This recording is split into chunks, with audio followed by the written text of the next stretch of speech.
Massive and ongoing operation. Today we're talking about one of the most heart-shaking developments in modern geopolitics, the reported killing of Ayatollah Ali Khamenei. Khamenei.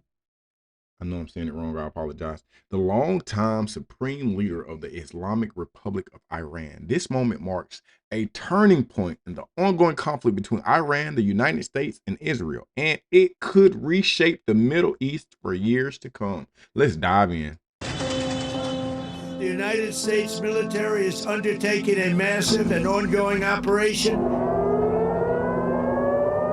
He hasn't asked the U.S. Congress. He just got the go-ahead from Benjamin Netanyahu, and now we're at war. Our demand today is really to stop bombing Iran right now and Congress to take action against Trump. Night, we continue following the attack on Iran, which state media reports has killed the supreme leader, 86-year-old Ayatollah Ali Khamenei. The head of Iran's Revolutionary Guard and a top security advisor were also killed in the attack. Now, to understand what just happened, we have to look back decades. Iran has been a central figure in Middle East geopolitics since the 1979 Islamic Revolution, when clerics overthrew, I know I'm saying that wrong, the Shah and established a theocratic republic. Since then, Iran has been in a tense standoff with Western powers, especially the United States and Israel, over influence, nuclear development, and regional strategy. For years, Iran's leaders have pursued what they call resistance against foreign interference, supporting proxy forces in places like Lebanon, Iraq, and Yemen, and opposing American and Israeli influence. Good evening. I'm Madison Wilbur. Donya Romero has the night off.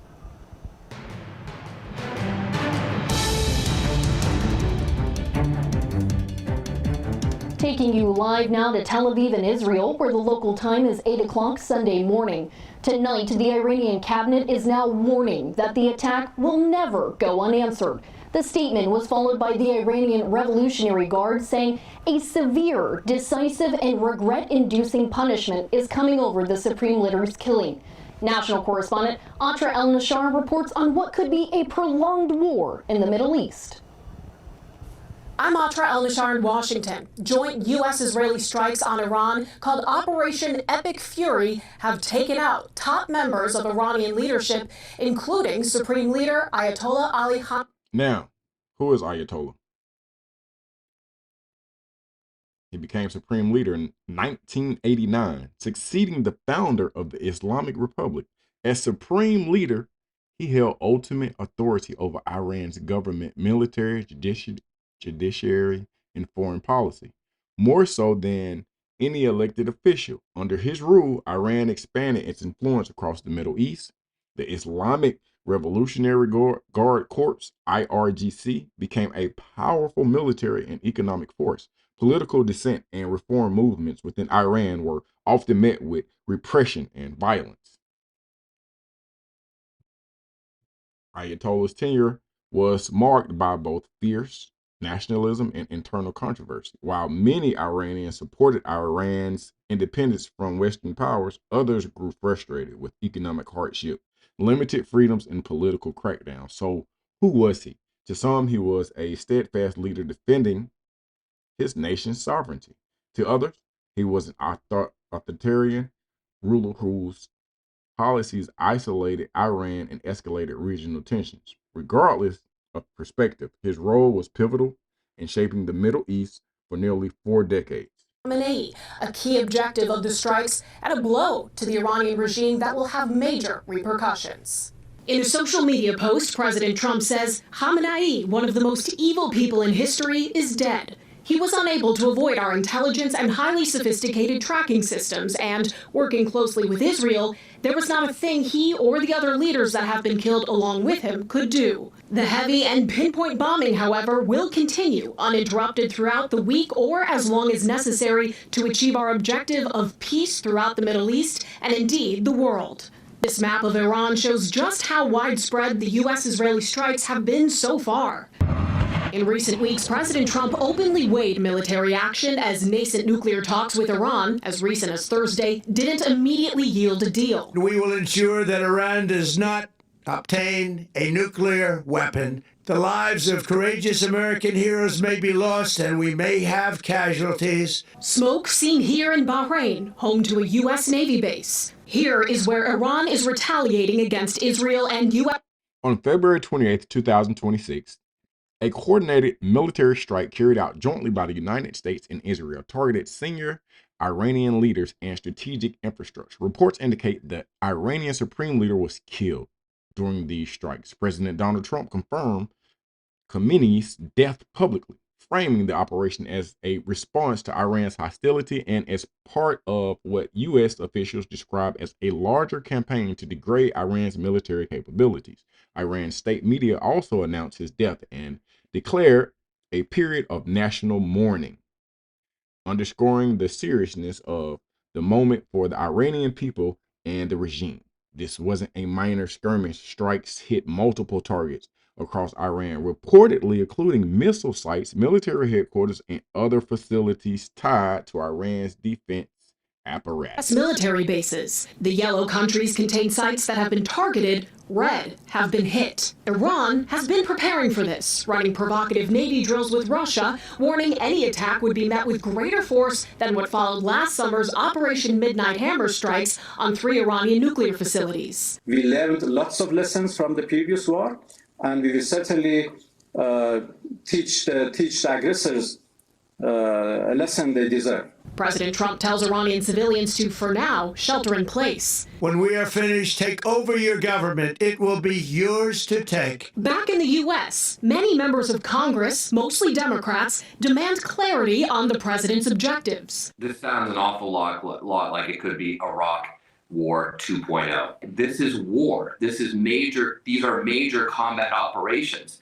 And under the Constitution, that means Congress must vote on whether or not we send American troops to war. Republican leadership issuing statements of support. House Speaker Mike Johnson says today Iran is facing the severe consequences of its evil actions. Senate Majority Leader John Thune, I commend President Trump for taking action to thwart these threats. In some of America's biggest cities like Los Angeles, New York City, and here in D.C., police departments are increasing or preparing to increase officer presence at sensitive locations like government buildings and religious sites. In Washington, I'm Atra El-Nashar.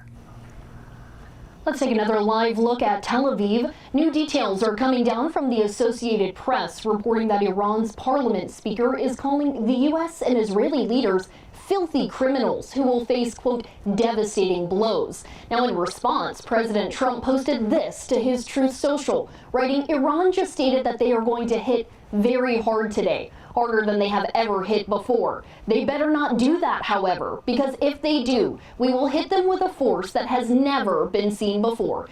Now, Iran's political system is highly centralized around the office of the Supreme Leader. With Khamenei gone, there is no obvious immediate successor, and the Constitution dictates a complex process involving senior clerics and councils to choose the next leader. This could lead to internal power struggles, shifts in IRGC's roles, open space for reformists or hardliners, depending on who rises. Iranian allies and proxy groups across the Middle East, from Hezbollah in Lebanon to militias in Iraq and Syria, could react with increased aggression. That means potential escalation and conflicts far beyond Iran's borders. Iran sits near crucial energy transit routes like the Strait of Hormuz, where a large percentage of the world oil passes. Any instability there can create global market ripple effects. Western nations and other global powers now face the challenge of preventing broader war while managing sanctions, alliances, and regional diplomacy. Accused of killing up to 30,000 protesters. Now, the Iranian government denied that number, saying that 3,100 protesters were killed. The leader's death has thrown the future of the Islamic Republic into uncertainty. من از شما می‌خواهم که در حال حاضر I ask you, for now, to remain in your homes and remain calm and safe. Stay alert and ready to return to the streets for the final action at the appropriate time. which I will communicate to you. Reza Pahlavi, who is one of the most prominent Iranian government opposition figures, says final victory is close. He calls the joint U.S.-Israel attack humanitarian intervention and claims the Islamic Republic is collapsing. The 65-year-old lives in the United States, and his support inside Iran remains unclear. We're now learning from Iran's state-run media that 148 people were killed at a girls' school in southern Iran. Dozens of others were wounded. It has not been determined if those inside the school were students or if there were known targets inside. The White House and Israeli did not immediately respond to a request for comment from the Associated Press. Meanwhile, Saudi Arabia is strongly condemning the attacks on Iran, saying the Islamic Republic has blatantly violated the sovereignty of its neighbors in its counterattacks. The kingdom is calling the attacks unjustified, adding that Saudi Arabia did not allow its airspace to be used to target Iran. The Saudis say they, along with the UAE, Bahrain, Qatar, Kuwait, and Jordan, stand united against Iranian aggression and warn of grave consequences for any continued violations. The United Nations Security Council also had an emergency meeting about this afternoon after it was called for by French President Emmanuel Macron. The UN Secretary General is condemning the U.S. and Israeli strikes. The region and the world need a way out now. I call for de-escalation and an immediate cessation of hostilities. The alternative is a potential wider conflict with grave consequences for civilians and regional stability. Gutierrez went on to say he wants all parties to get back to the negotiating table and work out a nuclear deal. U.S. Ambassador to the UN Mike Waltz called the strike lawful during the session. Meantime, other leaders across Europe are also sharing their reactions to the attack. They're urging de-escalation, a return to nuclear negotiations between the U.S. and Iran, and they're warning Iran against indiscriminate retaliatory strikes. The European Union president is calling the developments greatly concerning and calls on all parties to exercise maximum restraint and fully respect international law. We're getting some more reactions from U.S. lawmakers to the attack on Iran. President Trump's ally, Senator Lindsey Graham of South Carolina, praises the campaign, saying, quote, "This operation has been well planned. It will be violent, extensive, and I believe at the end of the day, successful."